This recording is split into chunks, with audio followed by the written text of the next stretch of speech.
Sudahi kesedihanmu, wahai para fans MU. Nangis boleh, tapi sebentar saja. Janganlah terlalu lama termurung dalam goa. Glory, glory, Man United.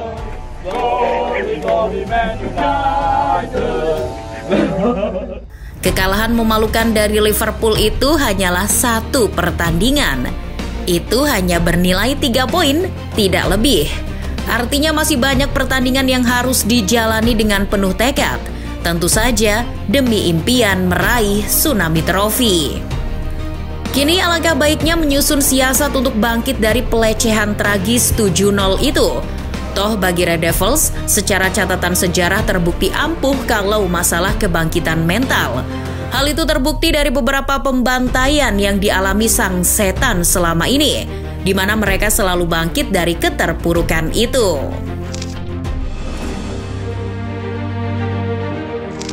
Di tahun 2009, MU sudah pernah dibantai Liverpool di Old Trafford dengan skor 1-4. Ketika itu MU masih berada pada masa kejayaan mereka di tangan Sir Alex Ferguson.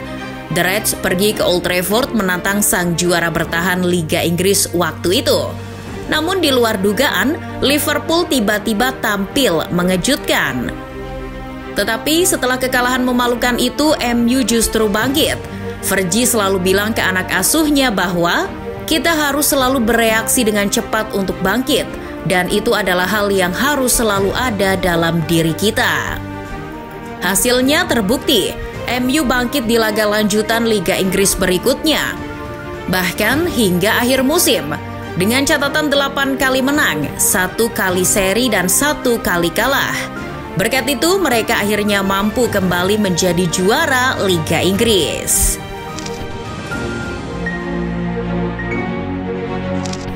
Pembantaian berikutnya terjadi di 2011, masih di tempat yang sama, Old Trafford. Siapa yang ingat Balotelli dengan kaos bertuliskan "Why Always Me"? Ya, itu adalah momen menyedihkan si iblis merah ketika dilecehkan oleh tetangga berisiknya Manchester City dengan skor 1-6. Pembantaian tersebut masih di zaman Fergie. Kekalahan tragis MU itu pun diakui Fergie sendiri sebagai kekalahan memalukan dalam sejarah karir kepelatihannya. Meski kalah telak, tapi Fergie tetap yakin anak asuhnya akan bangkit dan kembali berusaha mendekati City yang sedang berada di puncak klasemen.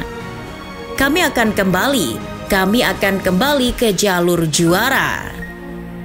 Dan terbukti hasilnya, setelah pembantaian itu mereka tak terkalahkan dalam 9 laga di Liga Inggris. Tapi hasil itu tak cukup membawa United mempertahankan mahkota Liga Inggris, karena di pekan terakhir gelar mereka direbut paksa oleh tetangga kurang ajar yang sudah membantainya itu.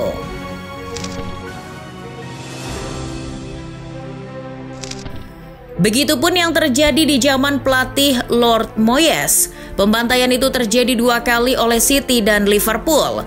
Bahkan terjadi di bulan yang sama, yakni Maret 2014. Ketika itu 2 kali Old Trafford jadi lapangan latihan bagi City dan Liverpool.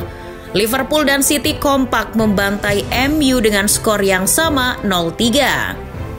Tapi, 2 kekalahan yang mencoreng harga diri Theater of Dream itu mampu dibalas di laga berikutnya. Sebagai contoh, sesudah dibantai Liverpool, pasukan Moyes bangkit dan menang atas West Ham 2-0. Begitupun setelah dibantai City, mereka bangkit dan tak tanggung-tanggung membantai 2 lawan berikutnya, yakni Aston Villa 4-1 dan Newcastle 4-0. Namun sayang, comeback dari pembantaian itu tak berlangsung lama. Musim itu mereka sering bangkit dan sering pula tersungkur kembali. Sampai akhirnya MU hanya sanggup finish di peringkat 7 klasemen.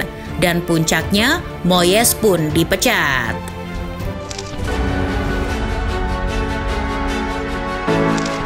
Pembantaian di Old Trafford juga terjadi di zaman Ole Gunnar Solskjaer, di mana mereka dipermalukan Tottenham Hotspur 1-6.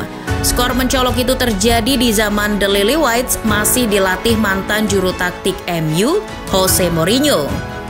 Laga tersebut diwarnai blunder dan kartu merah bagi Red Devils, sampai akhirnya Spurs memanfaatkannya untuk membungkam seantero Old Trafford.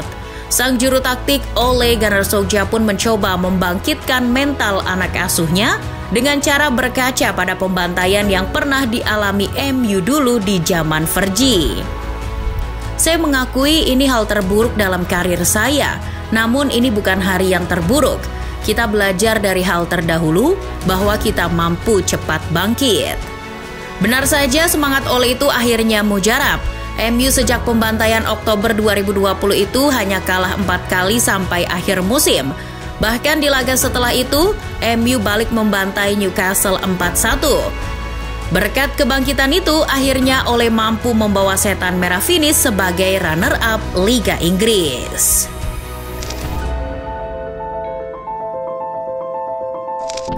Tak hanya itu pembantaian di zaman Ole. Liverpool juga pernah datang mengobrak-abrik seisi Old Trafford dengan kemenangan 0-5 pada bulan Oktober 2021. Laga yang diwarnai para supporter MU yang pulang duluan sebelum laga usai itu menjadi aib, karena sebelumnya MU belum pernah kalah sebanyak itu oleh Liverpool. Akan tetapi MU tetap bangkit setelah itu. Ole kembali sukses membangkitkan mental anak asuhnya. Dilansir Manchester Evening News, Ole rupanya sangat kesal dengan skuadnya dan sempat menahan anak asuhnya di ruang ganti Old Trafford selama 2 jam untuk membuat mereka paham betapa besarnya efek dari kekalahan memalukan itu. Efek itu ternyata positif. Setelah terbukti di laga berikutnya MU mampu menang atas Spurs bahkan dengan skor telak 0-3 di markas Spurs. Namun kebangkitan MU di musim itu tak berlangsung lama, karena mereka kembali terbantai oleh City 4-1 di bulan Maret 2022. Dan dengan pola yang sama juga MU bisa bangkit, di mana laga setelah itu bertemu Spurs, MU mampu menang dengan skor 3-2.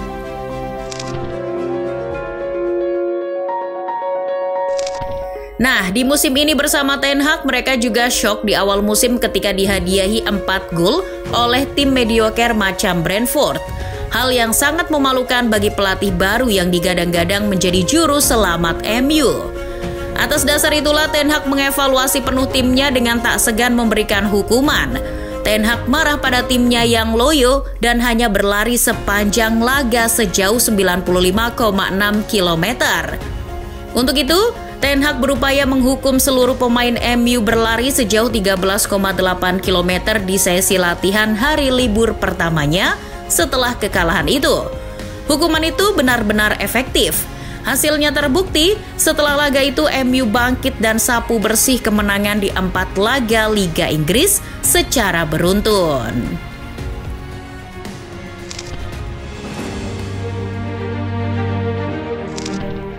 Namun kebangkitan itu kembali dicoreng dengan pembantaian berikutnya yang dilakukan oleh City 6-3 di Etihad. Ten Hag kembali menanggung malu. Ten Hag sadar dalam laga itu anak asuhnya kurang pede dalam bermain.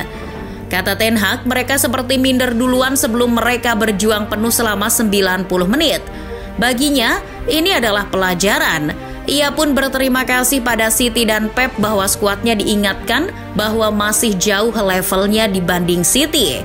Maka dari itu gemblengan serta kedisiplinan ala Ten Hag yang keras patut diperlukan segera. Setelah pembantaian itu berlalu, MU terbukti mampu bangkit kembali. Bahkan di 5 laga berikutnya mereka tak pernah kalah. Sampai akhirnya terjadilah pembantaian 7-0 di Anfield pada Maret 2023. Kalau melihat catatan kebangkitan MU setelah dibantai dari musim ke musim, pertanyaannya apakah MU akan bangkit lagi?